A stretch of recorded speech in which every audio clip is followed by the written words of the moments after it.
Silence has surrounded me for 4 years now. 4 long years since I stopped hearing my granddaughter's laughter, my son's voice, the birds singing outside my window, and even my own voice. My name is Violet Pryor. I am 67 years old, and my life has been divided into a before and an after, before deafness and after it. It all started with a common cold. At least that's what I thought at first. A fever, a stuffy nose, a headache. Nothing unusual for November Bedford. I didn't think much of it, drank tea with lemon and took an antipyretic. 3 days later, I got worse. My headache got worse. I felt dizzy, and my ears started ringing so badly that I could barely make out the words I was talking to. My son Austin insisted on seeing a doctor. By then, I had been a widow for 2 years. My Edmund had gone suddenly, a heart attack while driving. Was coming home after work and didn't make it. We were only 5 years away from our golden wedding anniversary.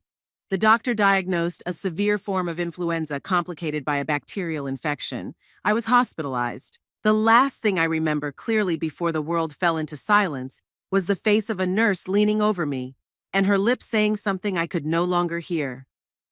When I regained consciousness a week later, the world had changed forever.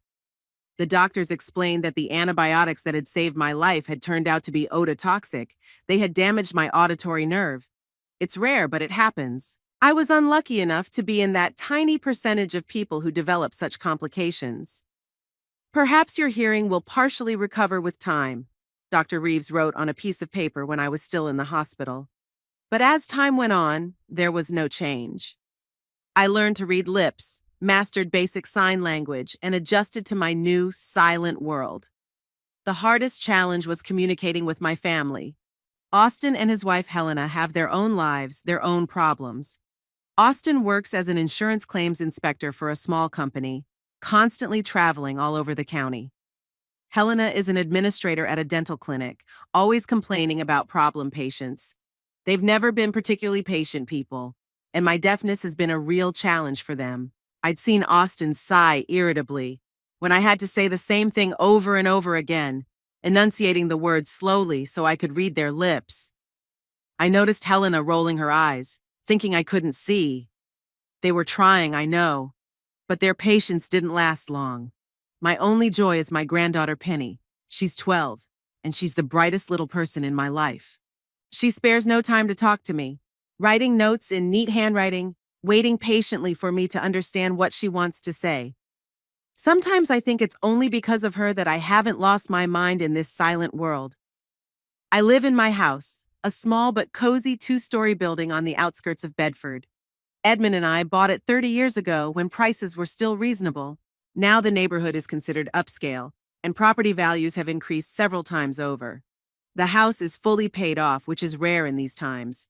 After Edmund died, Austin suggested I move in with them. "You shouldn't live alone, Mom," he said. I refused. This house held too many memories for me to leave it.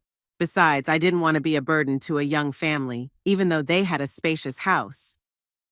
When I lost my hearing, the sentence was repeated, but with a different intonation. "You can't live alone like this," Austin said, and his eyes said, "You've become a problem, Mom." I said no again and tried to prove I could handle it. I installed special lights to replace the doorbell and phone, learned to use a tablet to communicate with the outside world, and mastered deaf apps. My hands, thankfully, were still quite nimble after 40 years as an accountant. Austin and Helena visited me on Sundays. The ritual was the same from week to week. They'd arrive around 11 in the morning, bring groceries, Helena would make lunch or heat up something she'd brought, and we'd eat in tense silence, punctuated by occasional attempts at conversation. Penny would show me her drawings or school projects. Then Austin would tour the house, checking for leaks or other problems, and around 3 in the afternoon they would leave, clearly relieved. I saw everything. Their strained smiles, the whispers between them when they thought I wasn't looking, the looks they exchanged when I did something wrong or didn't understand them the first time. I read not only lips, but eyes, gestures, all the body language that had become my only way of understanding the world around me. One day I accidentally dropped a cup as Helena was handing me my tea. The porcelain shattered, the tea spilling over the cream-colored carpet in the living room. Helena jumped up, her face contorted with anger. She turned to Austin and said something harsh. I couldn't make out the words, but the expression on her face spoke for itself. Austin put his hand on her shoulder reassuringly and turned to me with a strained smile. It's okay, Mom. It happens. But I knew it wasn't. I had become a burden, a problem, a source of stress and irritation. In January of this year, I read an article in the local paper about an experimental program for treating sensorineural hearing loss at the University Hospital of Bedford. They were looking for volunteers to test a new method combining drug therapy and microsurgery. The chances of success were slim, about 15%, but I had nothing to lose. I didn't tell Austin about my decision. I knew he'd be against it, calling it a waste of time and money.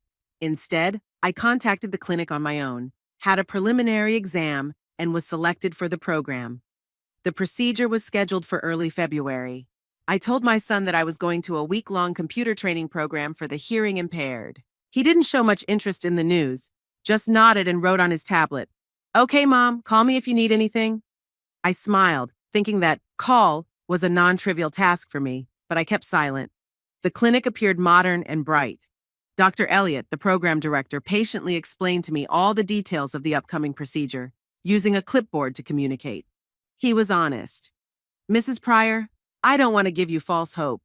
The chances of your hearing improving significantly are slim, but even a little progress would be considered a success." The operation was a success, as far as could be judged. Then there were days of recovery, medication drips, daily checkups. I didn't feel any change and was beginning to resign myself to the idea that the experiment had failed. And then a miracle happened. On the 6th day after surgery, I woke up to a sound, a real sound. The muffled humming of the air conditioner in the ward. At first, I thought it was a hallucination or an imagination. But then I heard footsteps in the hallway, the muffled voices of the nurses, the clinking of dishes on the breakfast cart. I cried. For the first time in 4 years, I could hear the world around me. The sounds were muffled, as if coming through a thick blanket, but they were real. Dr. Elliott was as amazed as I was. "This is an amazing result, Mrs. Pryor," he said, and I heard the words addressed to me for the first time in a long time. "We did not expect such a rapid and significant improvement. Perhaps your case was the type of damage that our methodology is particularly effective on." Over the following days, my hearing continued to improve. By the time I was discharged, I could carry on normal conversations, although some frequencies were still inaccessible and I had difficulty distinguishing speech in noisy environments. Standing on the doorstep of the clinic with discharge papers in hand, I thought about how to break the news to Austin and Helena. I imagined their reaction: surprise, joy, relief. No more inconvenience, no more special devices, no more having to repeat each word several times. And then it hit me. What if I didn't tell them? What if I continued to act as if nothing had changed? At least for a while. The thought came suddenly, but the more I thought about it, the more appealing it seemed. In 4 years, I'd learned to read lips and gestures. I could see the tension on their faces when they communicated with me. But what would I hear if they thought I was still deaf? What are they talking about when they're sure I can't hear them? Perhaps this is wrong. Perhaps it's not fair to them. But after so many years in silence, after so many looks they exchanged behind my back, I wanted to know the truth.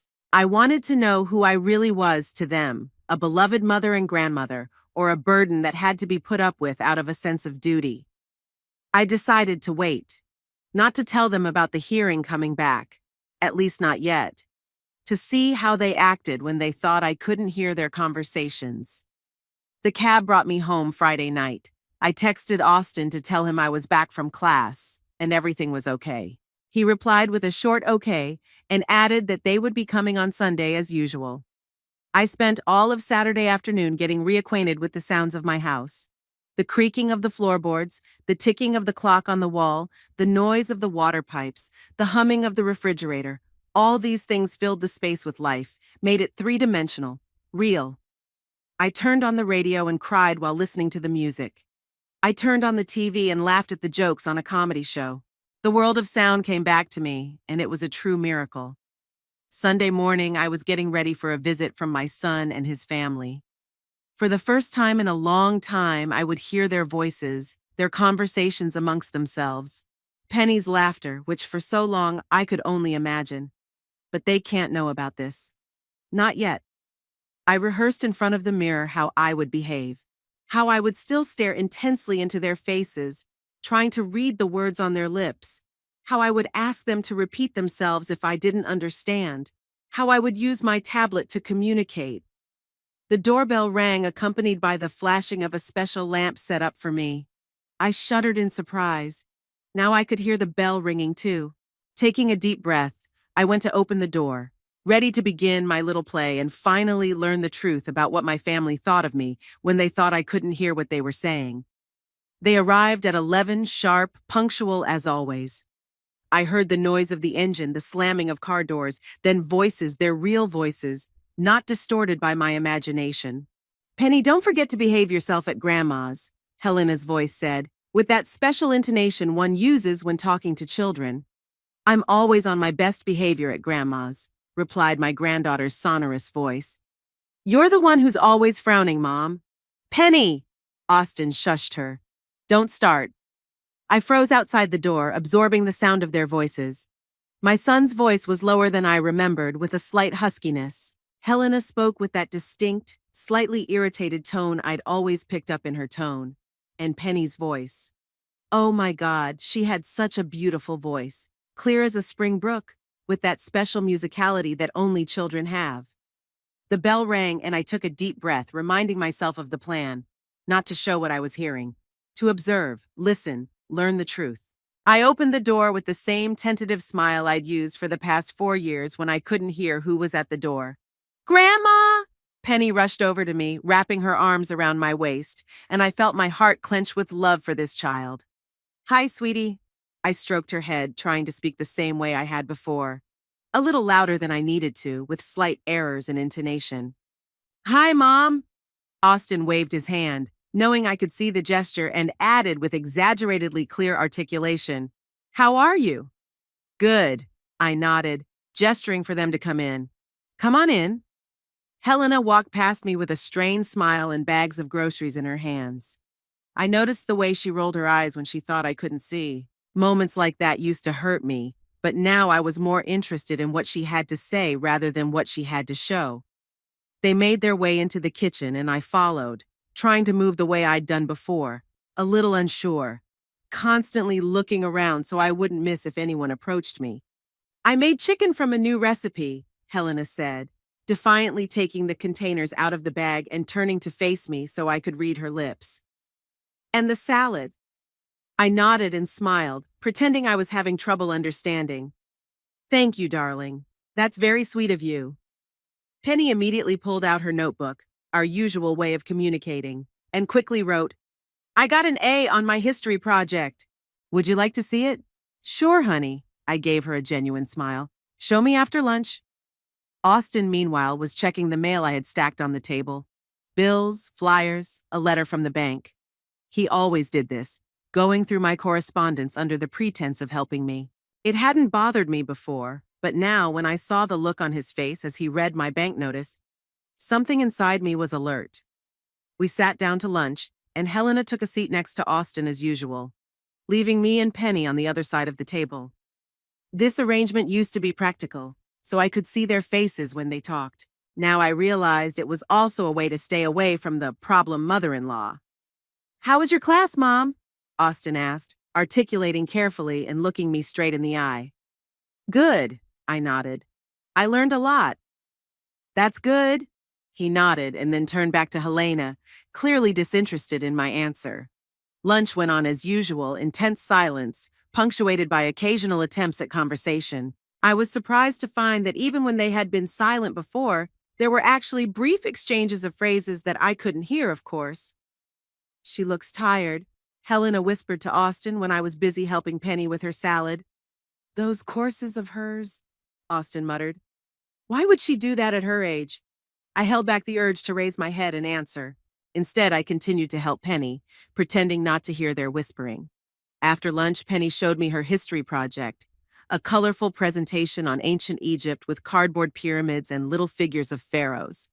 I truly admired her work, and her eyes shone with joy. "Grandma, do you really like it?" she asked, forgetting that I needed to see her lips to understand the question. I pretended not to hear, and she repeated the question, looking me straight in the face. I love it, honey. You're so talented. Austin, meanwhile, was doing his usual tour of the house. I could hear him walking around upstairs, checking for leaks in the bathroom, the condition of the windows, the operation of the heating. Helena stayed downstairs, putting away the dishes after dinner and glancing at her watch, obviously calculating how long she'd have to stay. When Austin came downstairs, he made a sign to Helena and they went out into the backyard. I could see them through the kitchen window. They were standing by the old apple tree that Edmund and I had planted 30 years ago. Austin was smoking, a habit he'd supposedly kicked 5 years ago. Helena was nervously fixing her hair. I walked to the ajar door of the back door, pretending to water the flowers on the windowsill. Their voices came through clearly. I talked to Griffith this week, Austin said, letting out a puff of smoke. The house is worth more than we thought. The neighborhood's become upscale and prices have skyrocketed. How much? Helena asked quickly. About 500,000, maybe more if we renovate. I froze with the watering can in my hand. They were discussing the value of my house? God, Austin, that would solve all our problems. Helena lowered her voice. The credit for our mortgage, Penny's college tuition. I know. Austin took a drag on his cigarette. But Mom will never agree to sell. She's clinging to this house like it's her last link to Dad. It is, Helena snorted. But it's just a house, not a shrine. And it's too big for one person, especially for a person in her condition. My heart squeezed.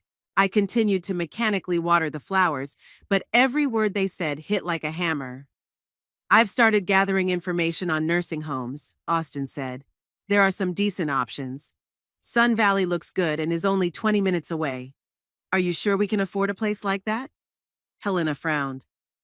They usually cost a fortune. Mom has a pension and savings, Austin shrugged. Plus, she can sell the house. Enough money for a good nursing home for the rest of her life. The rest of her life? My days. They were discussing putting me in a nursing home and taking my house, without asking my opinion, not interested in my wishes, just deciding my fate between a cigarette and a cup of coffee. And if she refuses? Helena asked. You know your mother, she's stubborn. She's getting more and more dependent. Austin's voice became harder. Her deafness, her age. Soon she won't be able to live on her own, and we can get guardianship.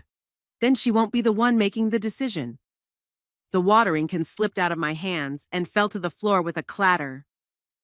Water spilled over the kitchen tiles. Mom? Austin peeked through the door. Are you okay?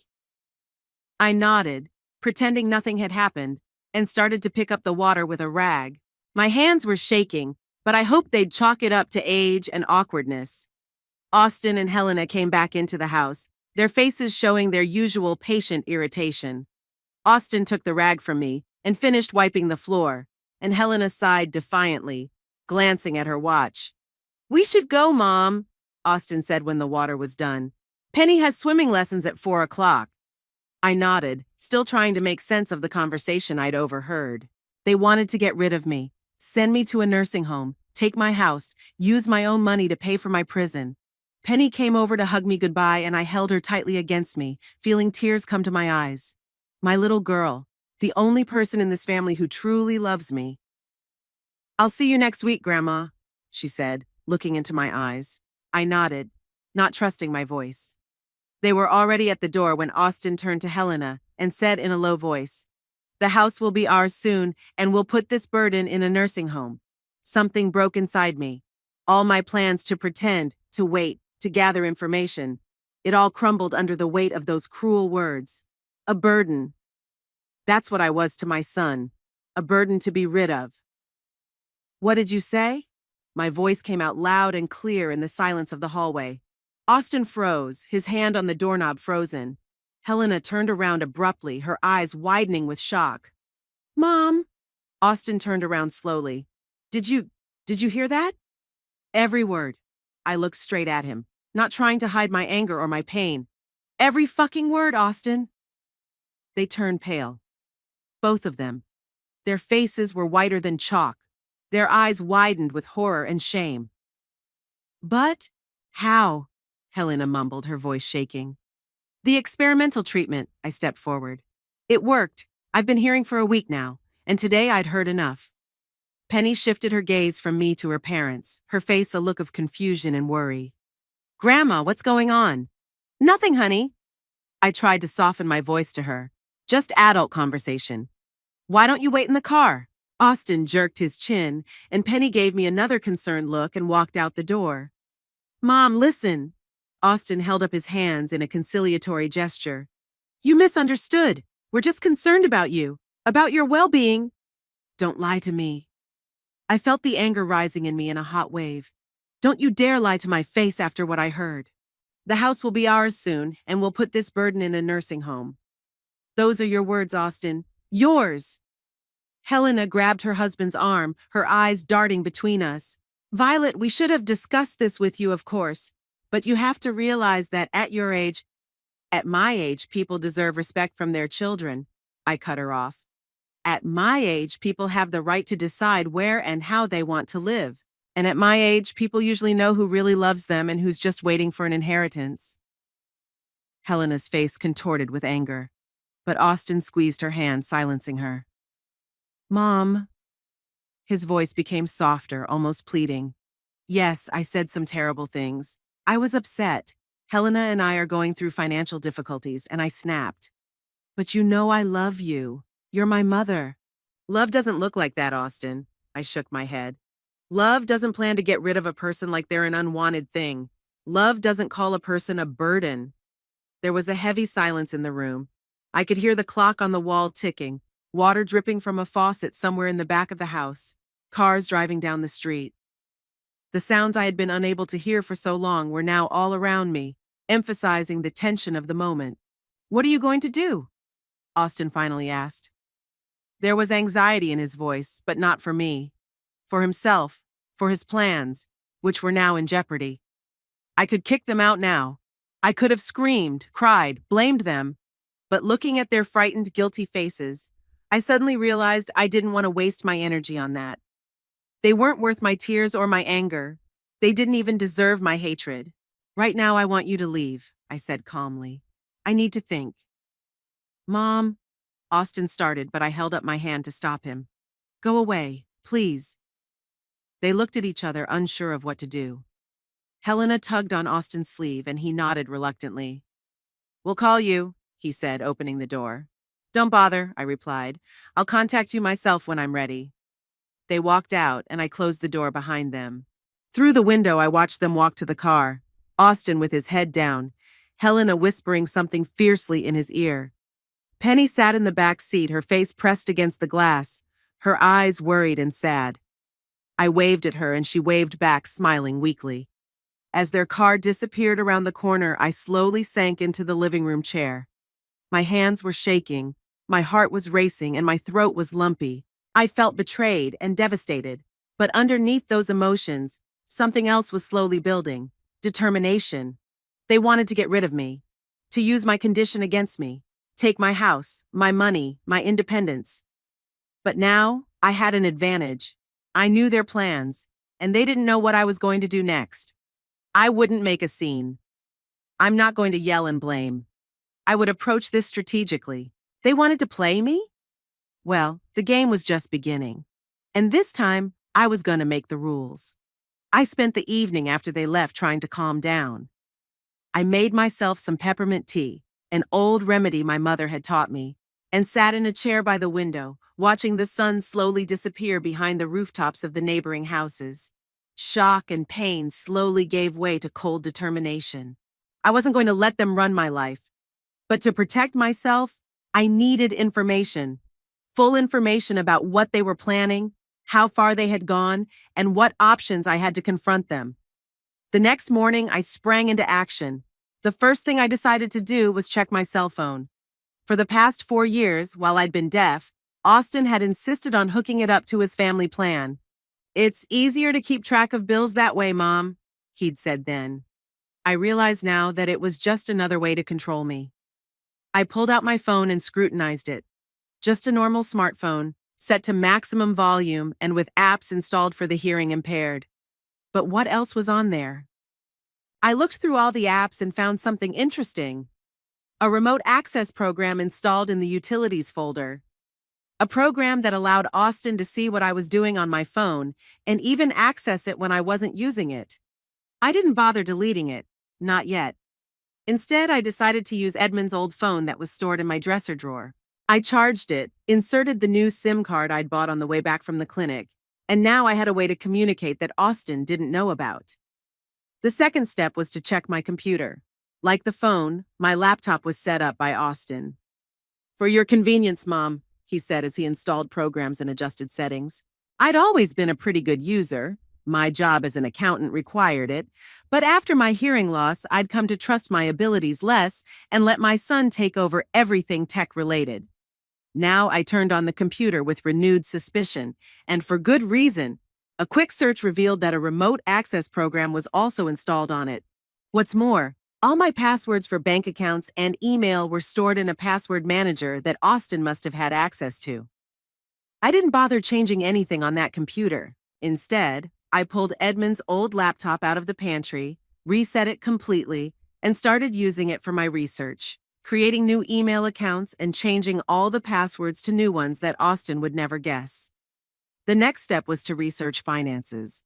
I had always been careful with money, and Edmund and I had saved a decent amount over the years. Pension, savings, investments, I had enough to live comfortably without worrying about tomorrow, but now I began to doubt whether my money was secure. I went to the bank the next day. The manager, Mr. Collins, was surprised to see me unaccompanied. "Mrs. Pryor, what a pleasant surprise," he said when I entered his office. "Usually your son accompanies you. Today, I decided to come myself," I replied with a smile. "I need full information about the state of my accounts, Mr. Collins." He looked a little puzzled, but I thought, "Isn't your son—" "My hearing is restored," I interrupted him. "Experimental treatment. Now I can manage my finances on my own." It took over an hour to go through the bank statements. What I discovered made me cold. Over the past 2 years, Austin had made regular transfers from my savings account to a joint account I didn't even remember opening. Small amounts, $500 to $2,000 a month, that added up to an impressive figure. Almost $30,000 over 2 years. "I didn't authorize those transfers," I told Mr. Collins, pointing to the statements. He frowned. "But we have a power of attorney signed by you, Mrs. Pryor. It gives your son full access to your accounts. I asked to see that power of attorney. It was dated last year, and it did have my signature on it, except I didn't remember signing it." "I'll have to think about it," I said. "In the meantime, I'd like to suspend my son's access to my accounts and withdraw some cash." Mr. Collins looked uncertain, but finally agreed. I revoked the power of attorney, changed my online banking passwords, and withdrew $10,000 in cash, an amount sufficient to live on for a while if something went wrong. Back home, I started looking for any documents Austin might have left at my house. He sometimes worked in the small upstairs office that used to belong to Edmund. "Checking your accounts, Mom," he'd say, spending hours there at my computer. In a desk drawer, I found a folder labeled Mom's Options.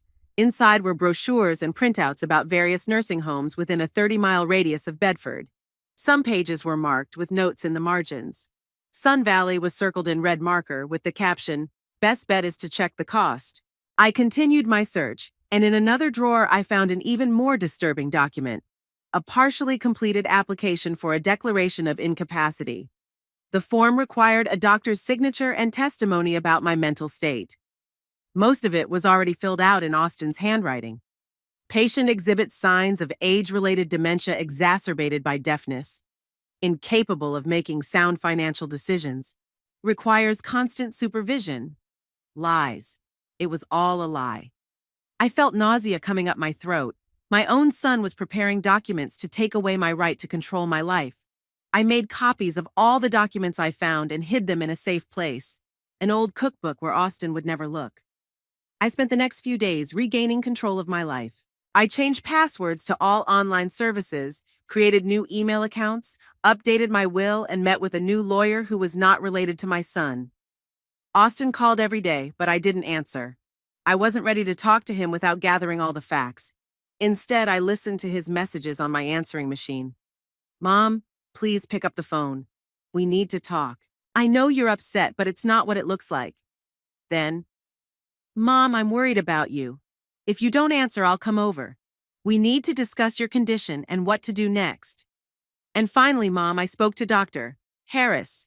He thinks your reaction may be a sign of a perceptual problem. It's common when hearing returns after a long absence. Please let us help you.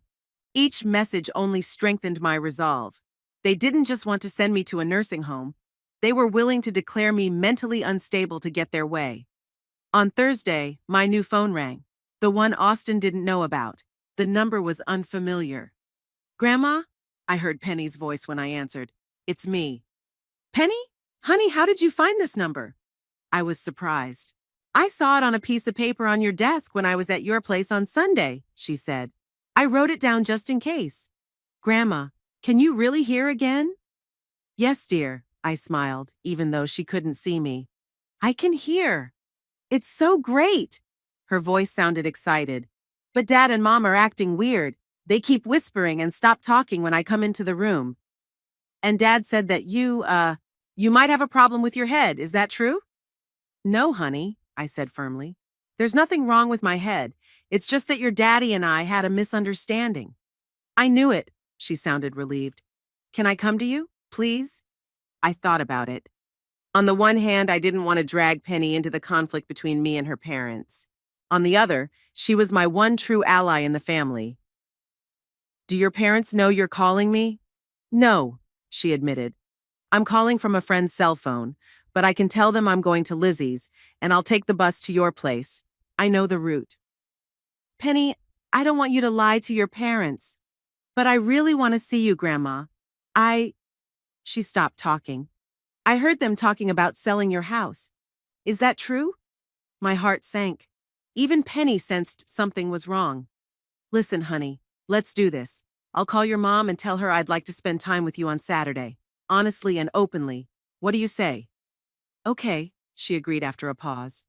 But will you really call? Promise? I promise. After talking to Penny, I pulled myself together and called Helena.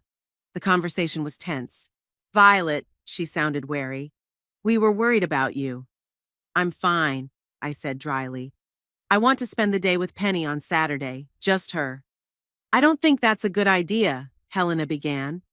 After what happened?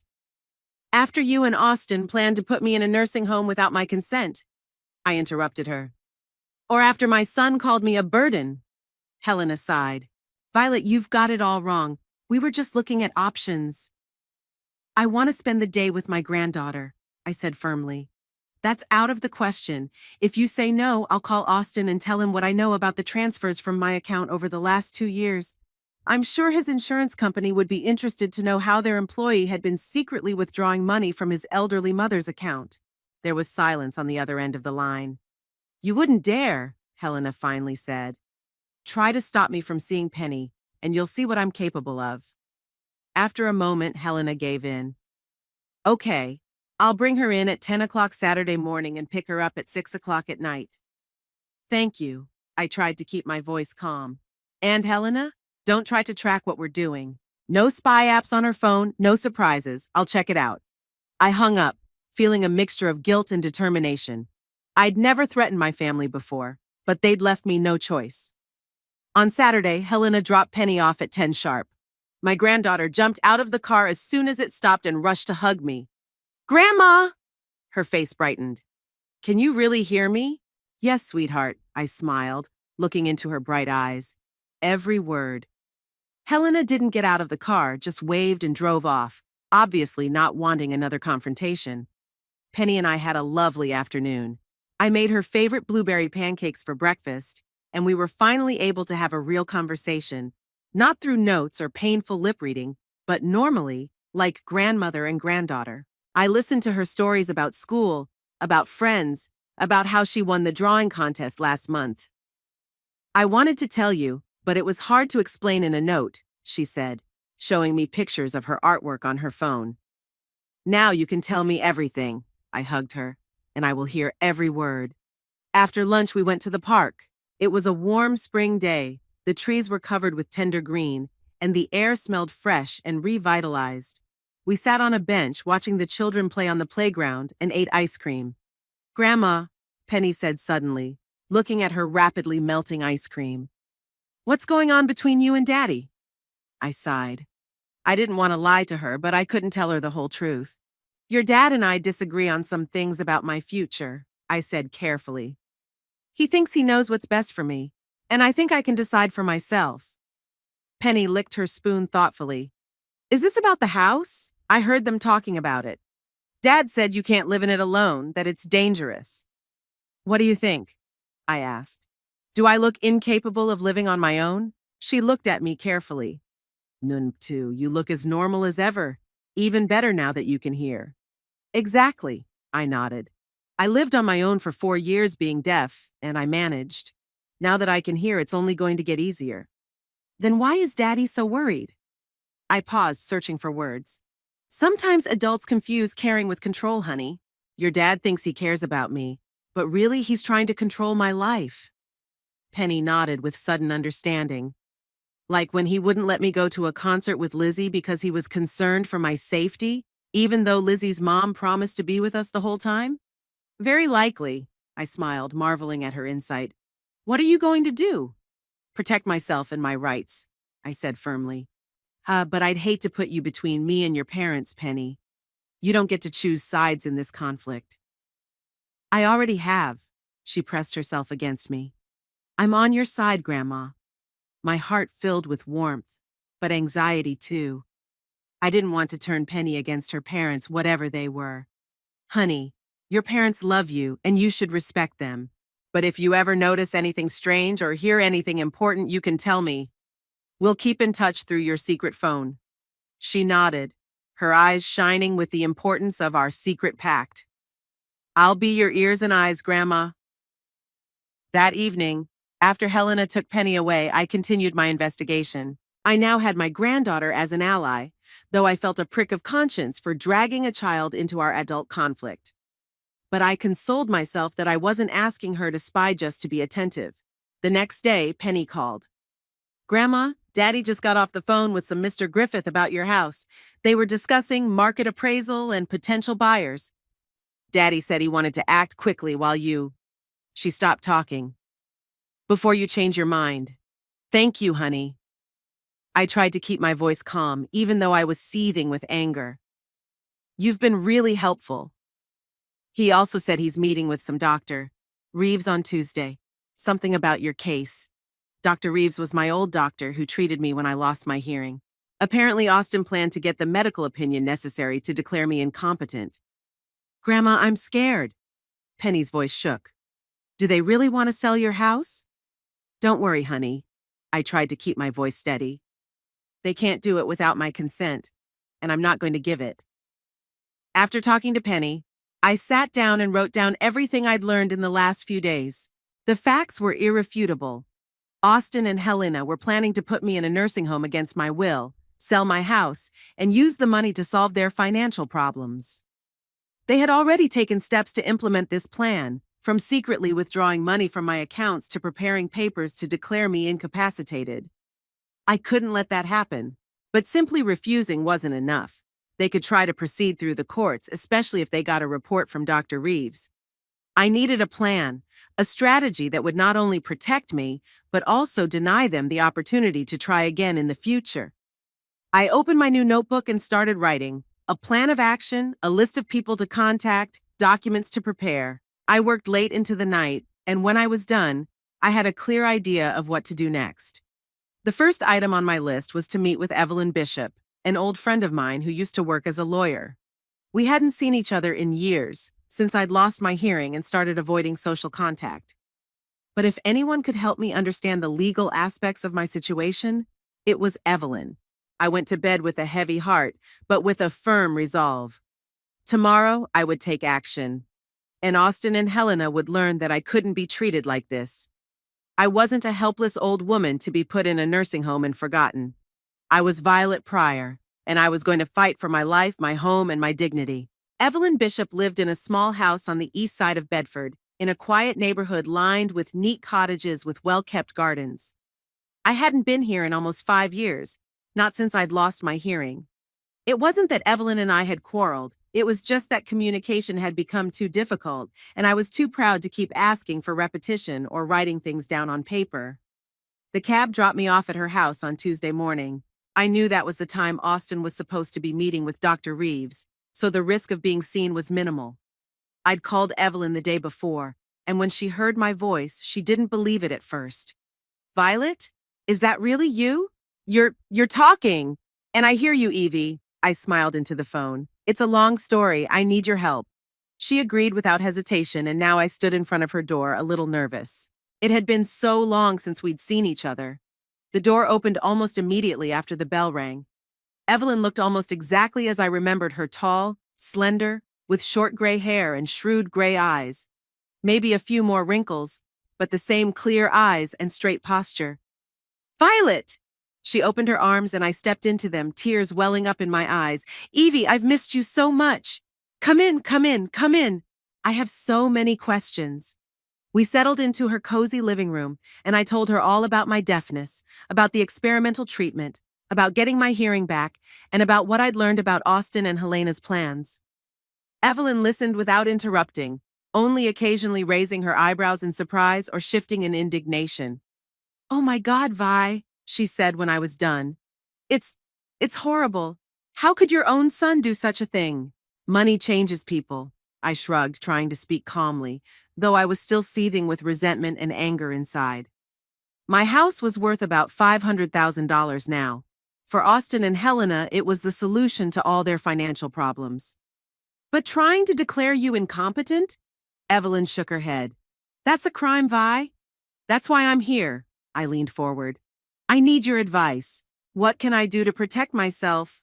What are my legal options? Evelyn pondered, tapping her fingers on the arm of the chair. It was a signature gesture I remembered from the days when she practiced it. First, you need a new will, she said firmly. Immediately. If you have documentation that Austin withdrew money from your accounts without your knowledge, we can use that as leverage. I have bank statements. Oh, good. Now about the house. She tapped her fingers faster. You could set up a trust to protect your property. Or at the very least, sell it yourself, but on your own terms. The thought of selling the house where Edmund and I had lived for 30 years was painful. But if it was the only way to keep Austin and Helena from getting it, what about their attempts to have me declared incompetent? That's the hard part, Evelyn admitted. But we have the advantage that you can hear now, and that makes a big difference. You need an independent medical report that proves you're legally competent, and the sooner the better. I can get in touch with Dr. Elliott at University Hospital. I nodded. He ran the program that gave me my hearing back. He'd be happy to help. Perfect, Evelyn smiled. Now we need a lawyer. I've been retired for 5 years, but my former colleague, Lorraine Paxton, is still practicing. She specializes in just such cases, protecting the rights of the elderly from unscrupulous relatives. Sounds like exactly what I need. I tried to smile, but my lips trembled. Evie, I can't believe it's come to this, that I have to defend myself against my own son. Evelyn took my hand. Listen, Vi, what Austin and Helena did is unforgivable, but you're strong. You've always been strong. And you're not alone now. We spent the next 3 hours working out a plan of action. Evelyn called her old colleagues, made appointments, explained the situation. I contacted Dr. Elliott and he agreed to do a full evaluation and give me a mental status report. And now the most important thing, Evelyn said when we were done with the calls. You need to be very careful how you talk to Austin and Helena. They mustn't realize that you're preparing for a confrontation. Let them think they have everything under control until we have the paperwork ready. Pretend to be a helpless old lady? I snorted. I'm not sure I can do that. Not helpless. Evelyn shook her head. Just not suspicious. Act like you're still trying to make sense of the situation. Don't show that you have a plan. And most importantly, don't let them make you sign anything. I nodded, understanding the logic behind her advice. I couldn't scare Austin and Helena away before they did. The next day, I met with Lorraine Paxton, a friend of Evelyn's, at her office in downtown Bedford. She turned out to be an energetic woman of about 60 with a keen eye and determined manners. Mrs. Pryor, what your son is doing is called financial abuse of the elderly, she said as she looked over the bank statements and documents I'd brought. And trying to manipulate medical reports to get custody is a felony. I don't want to sue him, I said hastily. He is my son, after all. I understand, Lorraine nodded. But we need to create a legal defense that will prevent him from trying again.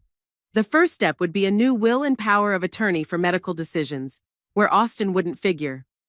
We spent 2 hours drafting the new documents.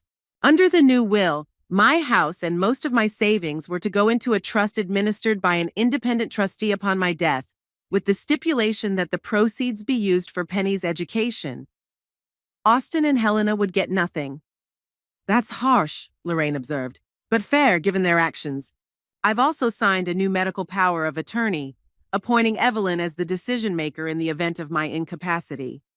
Lastly, I set up an irrevocable trust into which I transferred the house and most of my assets, with the stipulation that I remain a beneficiary for the rest of my life. Now your son won't be able to get control of your estate, even if by some miracle you are declared incompetent, Lorraine explained. After the meeting with the lawyer, I went to the bank and withdrew another $30,000 from my accounts. Enough to live for a while independent of the banking system if Austin tried to freeze my accounts. I also opened a new safe deposit box in a different name, my mother's maiden name, and kept copies of all important documents and some cash there. By Thursday evening, I felt much more confident. I had a plan, I had allies, and I had taken concrete steps to protect myself and my assets. But one problem remained unresolved: Penny. I didn't want her to suffer because of the conflict between me and her parents. She was an innocent child caught between two fires. Friday morning, the doorbell rang. I tensed up. I wasn't expecting visitors. Cautiously walking to the door, I looked through the peephole and saw Austin and Helena standing on the porch with strained smiles and a bouquet of flowers. I took a deep breath, remembering Evelyn's advice. Don't show you have a plan. Then I opened the door. Mom! Austin stepped forward with open arms. We were so worried. I let him hug me, even though every cell in my body was protesting this fake show of concern. Come in, I said in a neutral tone. They walked into the living room and Helena handed me a bouquet of pink carnations, my favorite flowers, or rather Edmund's favorite flowers, who always gave them to me. I doubted Helena knew that. Thank you. I took the bouquet and went to the kitchen to get a vase, leaving them alone for a moment. Smiling, that's a good sign, I heard Helena whisper to me. Take your time, Austin replied. Let's see what kind of mood she's in first. I returned with the flowers in a vase and set them on the coffee table. To what do I owe this unexpected visit? I asked, sitting down in the chair. Austin and Helena exchanged quick glances. We just wanted to make sure you were all right, Mom, Austin said with the kind of tone one uses when talking to small children or the very elderly. You weren't answering your cell phone and we were worried. I've been busy, I answered vaguely. A lot of things had piled up during my years of deafness. Oh, of course, Helena nodded with exaggerated understanding. So much must have changed for you. Indeed, I allowed myself a slight smile. The world of sound is an amazing place. Mom, Austin leaned forward, his face serious. We need to talk about what happened on Sunday. I know you were upset and you had a right to be. What you heard. I'm not proud of it. But you have to understand Helena and I really care about you. We do? I raised an eyebrow. Of course we do, Helena exclaimed. You live alone in a big house, and even with your hearing back, well, you're not getting any younger, Violet. None of us are, dear. I smiled at her with a slight irony. Not even you. Helena blushed slightly. She had recently turned 40, and she was sensitive to any mention of age. We just want you to be safe, Austin continued. And yes, we've discussed nursing home options, but only as one possibility. There's medical staff, companionship, activities, and it costs a fortune, I pointed out. Money's not a problem, Mom, Austin waved his hand. You've got savings, a pension, and a house, I added, watching his reaction. Austin tensed slightly, but quickly regained control. Yes, and a house, which frankly is too big for one person and requires constant upkeep.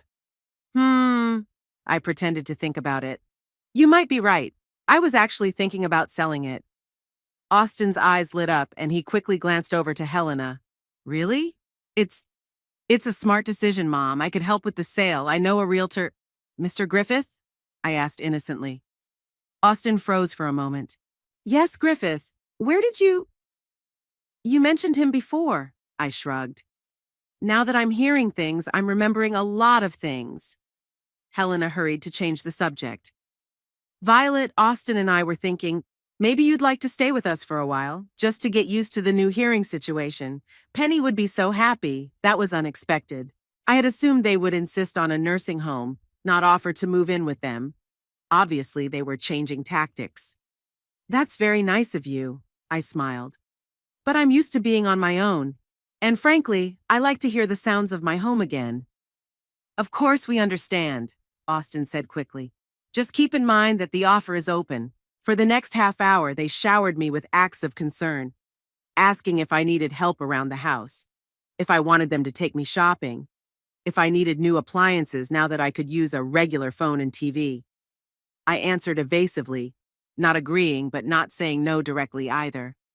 Let them think that I was still indecisive, that I was vulnerable and susceptible to their influence.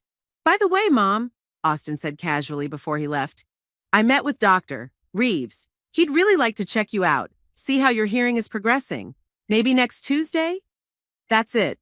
They were still planning on getting the medical opinion they needed to declare me incompetent. Tuesday? I pretended to try to remember my plans. No, I can't Tuesday. I have a meeting with the bank. Maybe later. With the bank? Austin frowned. Why? Oh, just routine matters. I waved my hand. Now that I can hear again, I want to get my finances in order. Austin looked worried. I could come with you, help. No need, honey. I smiled. I'll be fine. After all, I'd been an accountant for 40 years. Money is something I'm good at. When they finally left, I exhaled a sigh of relief and sank into my chair. It had been a stressful visit, but I think I had done well. They left confident that I was still vulnerable and manipulative, but at the same time quite concerned about my references to the bank and selling the house on my own. An hour after they left, I got a call from Penny. Grandma, they came back from your place and Daddy looks strange, she said in a whisper. She and Mom closed themselves in the kitchen and argued for a long time. Daddy said something about, she's up to something, and we need to act fast. Don't worry, honey. I tried to keep my voice calm. Everything's under control. I'm scared, Grandma. What do they want to do? They want me to sell the house and move into a nursing home. I decided to be honest with her, even though I didn't give her all the details. But I'm not going to do that. I don't want you to leave, Penny's voice shook. I want you to always be there for me. I'm not going anywhere, I promise. I felt a lump come up in my throat. Listen, honey, I need you to be very careful. Don't tell your parents you're calling me and don't say anything about our conversations. It's important. I understand, she said seriously. I'll be careful. I love you, Grandma. I love you too, sweetheart. After talking to Penny, I called Evelyn and told her about Austin and Helena's visit. They're changing tactics, she said thoughtfully. Instead of direct pressure, they're trying to work through concern and false benevolence. It's trickier, but in a way it's easier to resist. You know their true intentions. But they're still planning to get a medical opinion from Dr. Reeves, I reminded her. Austin was trying to set up a meeting for next week.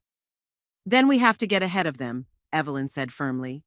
Tomorrow you're going to see Dr. Elliott for an evaluation, and we'll get an independent opinion on your mental state. Then Lorraine will send a formal letter to Dr. Reeves warning him of his responsibility for providing false medical reports. You think that's going to stop him? Most doctors are very careful when it comes to legal threats, Evelyn said confidently.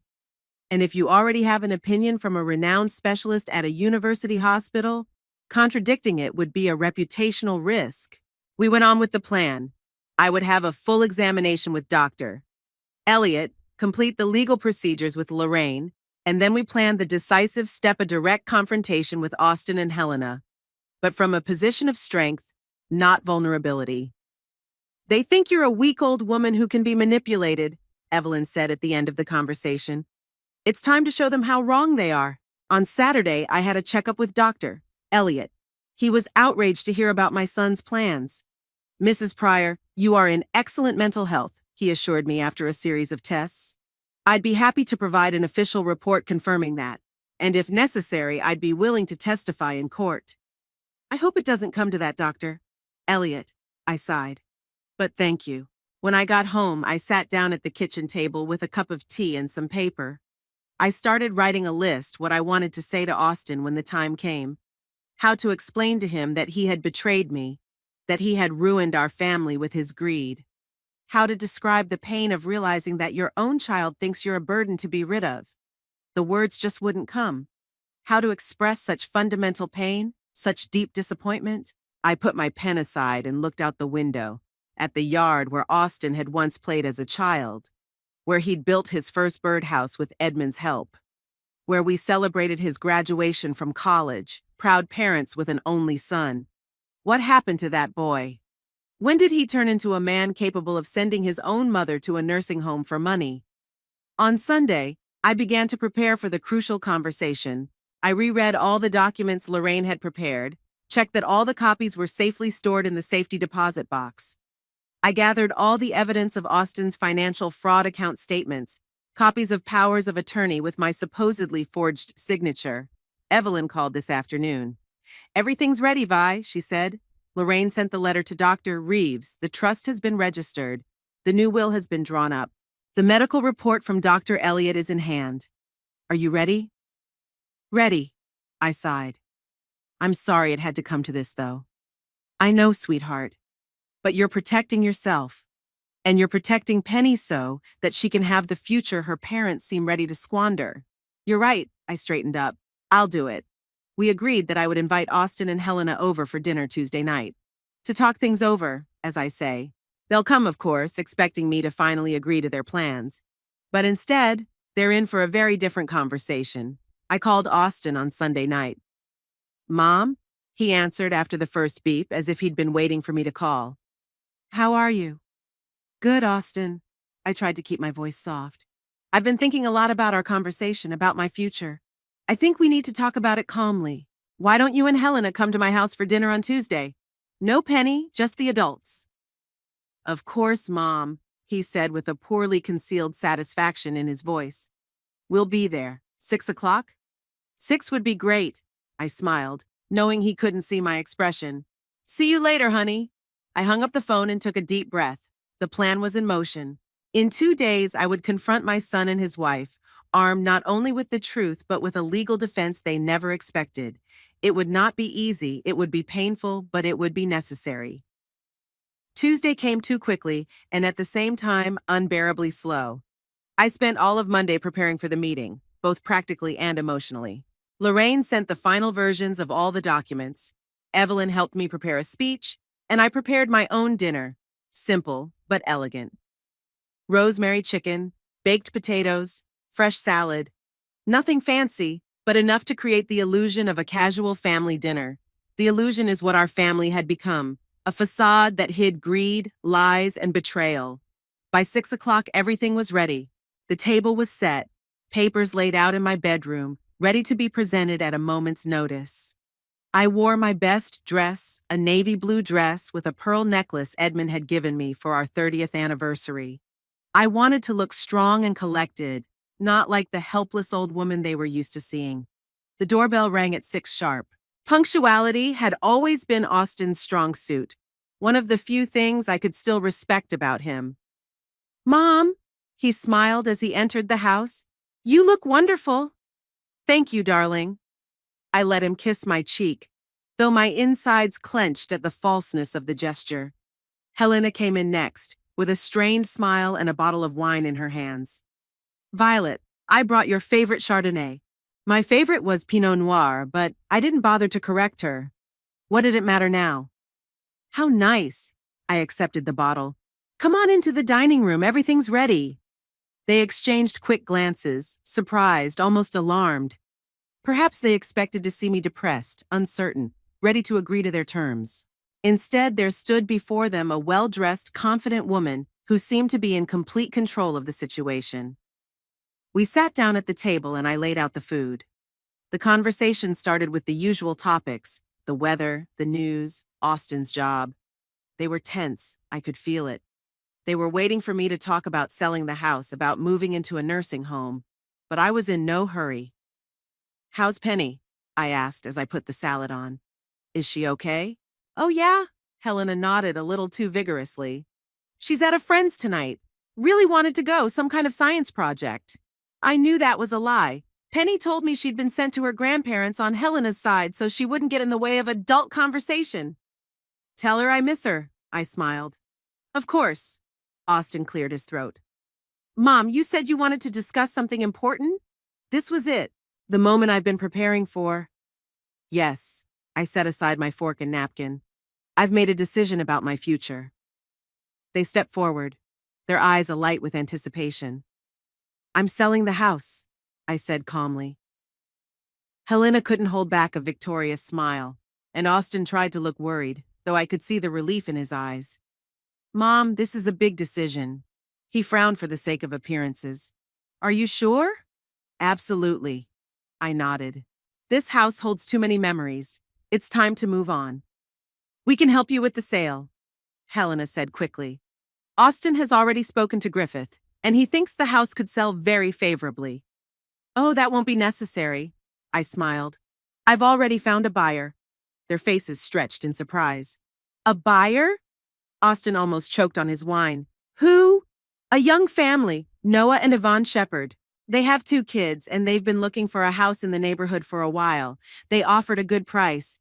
"But, how?" Helena looked shocked. "When did you have time?" "Last Friday," I shrugged. "They're moving out of Portland and they needed a quick decision. We signed the preliminary contract yesterday." Austin turned pale. "Mom, you can't make decisions like that without consulting me. This house, it's part of our family history." "Our family history?" I raised an eyebrow. "The same history you were going to sell to put me in a nursing home?" There was a heavy silence. Austin and Helena exchanged panicked glances. "Mom, you've got it wrong." "No, Austin," I interrupted him. "I got it right. I heard you call me a liability.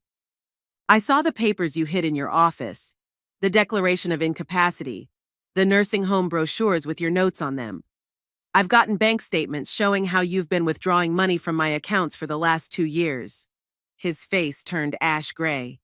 Helena looked like she was going to throw up. "It's not what you think," Austin began. "Really?" I got up and left the room. I came back a minute later with a folder of papers. "Then explain this to me." I spread the papers out on the table, copies of bank statements, a power of attorney with my forged signature, a partially filled out declaration of incapacity. "You were planning to get rid of me." My voice sounded surprisingly calm. "Send me to a nursing home, sell my house, take my money. My deafness was a gift to you. You could say anything in my presence, plan my life without worrying that I would hear." "That's not true," Helena exclaimed. "We wanted the best for you." "The best?" I grinned. "The house will be ours soon, and we'll put this burden in a nursing home." "Is that how caring sounds?" Austin lowered his head. "I said it in a fit of anger. I didn't mean—" "You meant exactly that," I said firmly. "And you know what? I'm actually grateful for your honesty. You showed me who I really am to you. Not a mother, not a person to be respected, but a possession to be disposed of as you see fit." "Mom, please." "No, Austin," I held up my hand, stopping him. "I'm not finished. I'm selling the house, that's true. But the money from the sale isn't going to the nursing home or your financial problems." "What are you going to do?" he asked. And for the first time, there was real fear in his voice. "I'm moving to Portland," I said. "Evelyn Bishop, remember her? She's an old friend of mine. She was widowed last year and offered to let me live with her. She has a big house and we get along great, so I'm starting a new life." "You can't just leave," Helena exclaimed.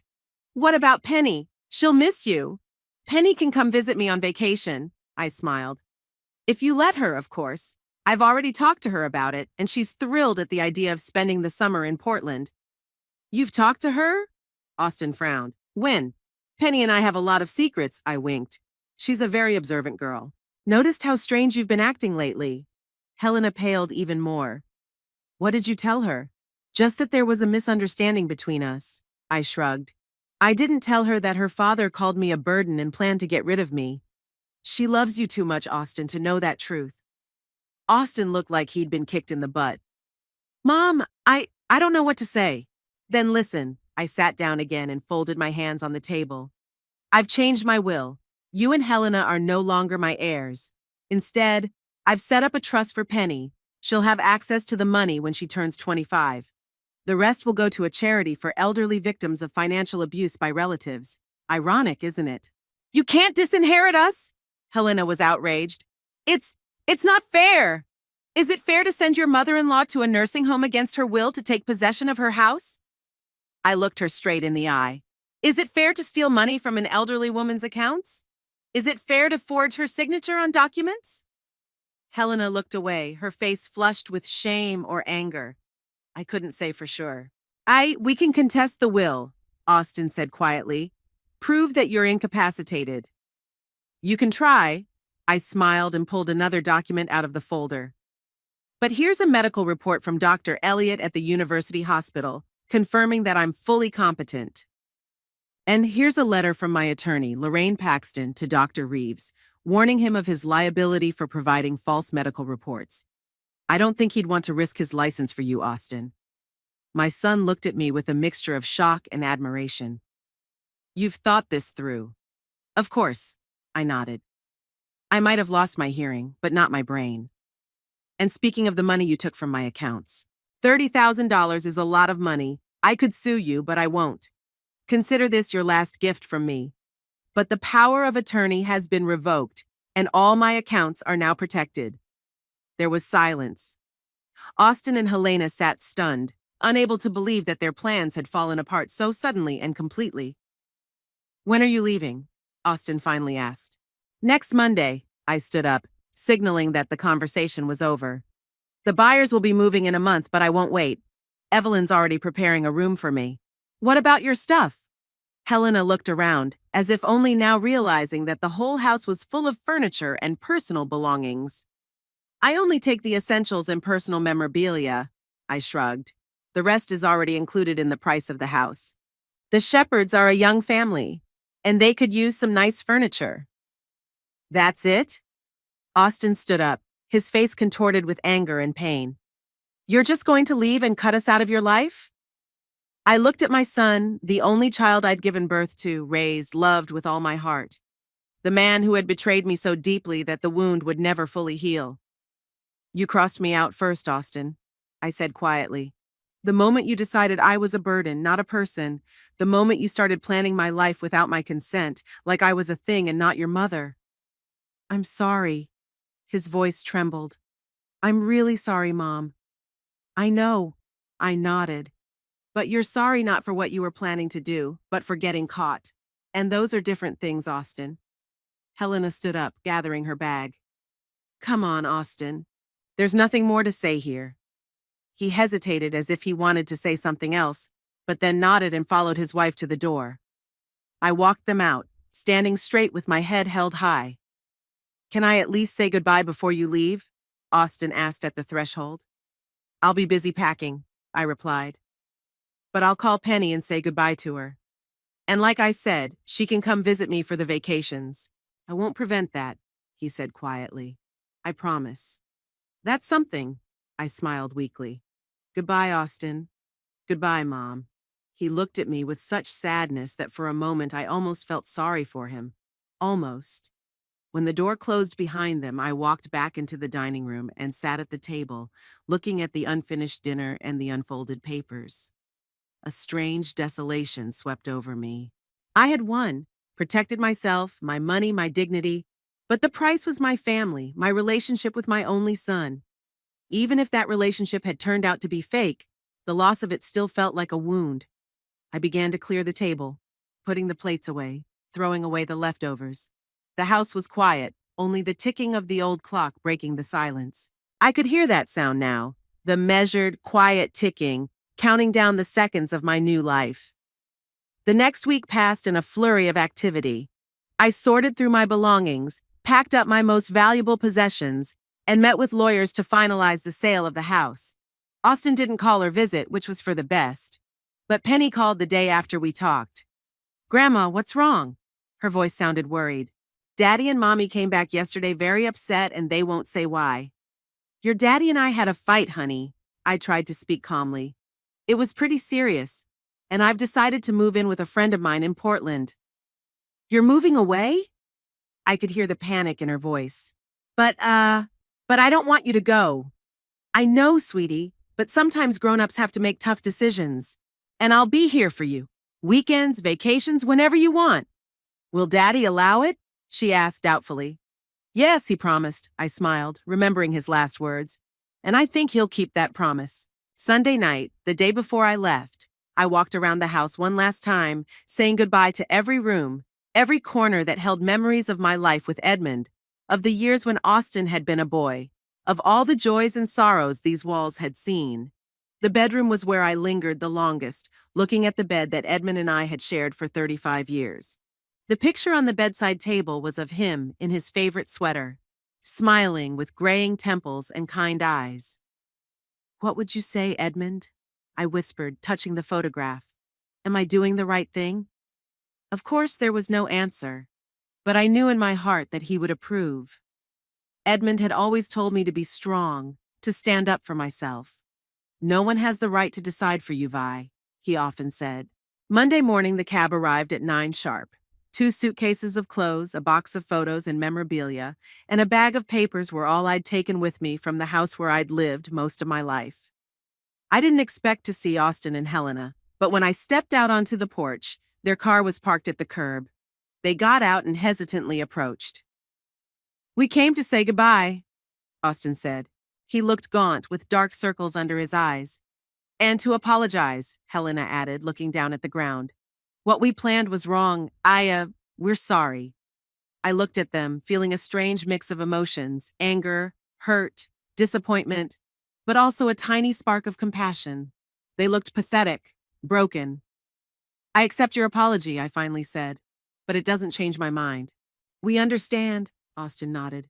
And we just wanted to see you one last time. I nodded, not trusting my voice. Then I opened my bag and pulled out an envelope. This is for Penny, I held it out to Austin. A letter from me and a bus ticket to Portland. It's valid all summer. Let her decide when she wanted to come. Austin took the envelope, his hand trembling slightly. Thanks, Mom. I'll make sure she gets it. I know, I smiled weakly. Despite everything, you're a good father, Austin. Don't ruin this relationship with your greed, too. He flinched but nodded, accepting my words. The cab pulled up and the driver began loading my things. I took one last look at my house, at my son and his wife standing on the porch with slumped shoulders. Goodbye, I said and got into the car without looking back. The drive to Portland took 3 hours. I stared out the window at the passing scenery and thought about the strange way my life had turned out. 4 months ago, I was a deaf widow resigned to my fate. Now I was on my way to a new city, to a new life, leaving behind not only a home, but a son who was not the man I thought he was. Evelyn met me at the train station, her face radiant with joy. Vi! She hugged me. Welcome to your new life. Thank you, Evie. I smiled, feeling the heaviness of the last few weeks begin to recede. I was ready for her. Evelyn's house turned out to be a cozy 2-story cottage in a quiet neighborhood, with a large garden and a veranda where you could sit in the evenings watching the sunset. My room was bright and spacious, overlooking the garden. Do you like it? Evelyn asked when we finished unpacking my things. Very much. I looked around the room, which was beginning to feel like mine. It's the perfect place for a fresh start. That evening, we sat on the veranda with glasses of wine, watching the sun sink below the horizon, coloring the sky in shades of pink and gold. You know, Vi, Evelyn said thoughtfully, sometimes loss opens doors to new possibilities.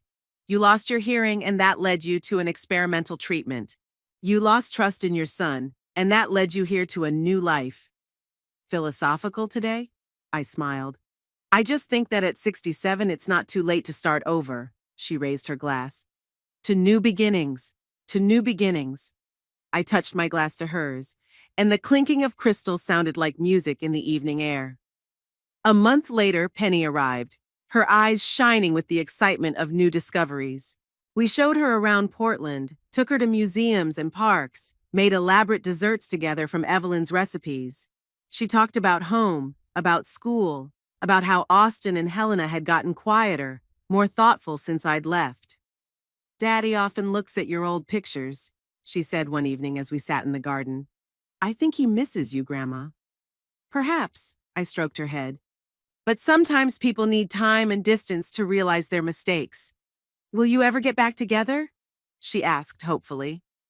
"I don't know, honey," I answered honestly. "Some bridges are hard to rebuild once they've been burned. But I will always love you, and you will always be welcome in my home." "In your and Evelyn's home," she corrected, smiling. "Yes, in my and Evelyn's house," I laughed. Life went on. I started volunteering at the local library, helping with the bookkeeping. Evelyn and I joined the garden club and spent hours tending to the plants in our garden. We went to concerts and the theater, a luxury I couldn't afford when I was deaf. I heard music, voices, laughter, the sound of rain on the roof. Every sound was a gift I never took for granted again. Austin called occasionally, short, awkward conversations, mostly about Penny. I answered politely, but with restraint. The wound caused by his betrayal was still too fresh to pretend it hadn't happened. One day, almost a year after I moved away, I received a letter from him, a real paper letter, handwritten. He wrote about his remorse, about how ashamed he was of his actions, about how losing our connection had made him reevaluate his priorities. He wrote that he had started therapy to deal with his greed and selfishness, that he and Helena are working through their financial problems in honest ways, that he wasn't asking for forgiveness because he knows he doesn't deserve it, but wanted me to know he was changing. I sat with that letter for a long time, not knowing what to feel.